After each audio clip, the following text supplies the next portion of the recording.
In the grand theatre of history, few figures have cast as long a shadow as the man who would be king. His journey, marked by unparalleled ambition and strategic genius, began not in the hallowed halls of Rome, but on the blood-soaked battlefields of Gaul. As the commander of Rome's legions, Gaius Julius Caesar carved out a new province for the Republic, his victories echoing back to the capital and earning him the adoration of the masses.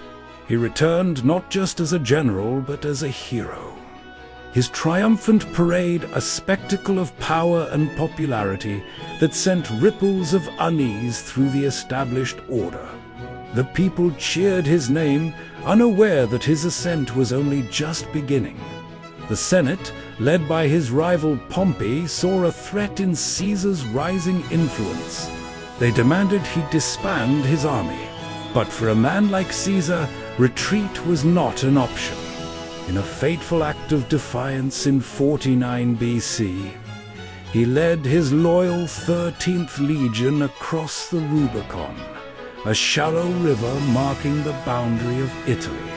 The die was cast.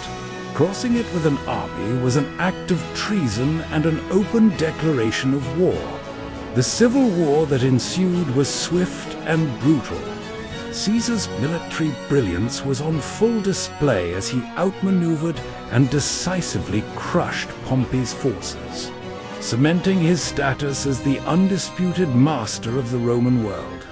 With all rivals vanquished, Caesar returned to Rome not as a general, but as its absolute ruler. The Senate, now a shadow of its former self, had little choice but to bow to his will, showering him with honors and eventually declaring him dictator perpetuo, dictator for life. He initiated sweeping reforms, reorganizing the city and the calendar, but his consolidation of power was seen by many as the death of the Republic. Within the marble corridors of the Senate, whispers turned to plots. A conspiracy, born of fear and envy, began to coalesce around a group of senators who saw themselves as liberators. The conspiracy culminated on a day that would live in infamy, the Ides of March 44 BC. Despite ill omens and warnings from his allies, Caesar proceeded to the Senate meeting as planned.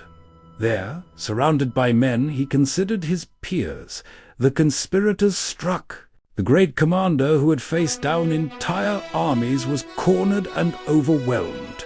His fall, as sudden as it was violent. And so the man who had conquered an empire found his end not on a distant battlefield, but at the very heart of the city he sought to command. A timeless lesson in the perilous nature of absolute power.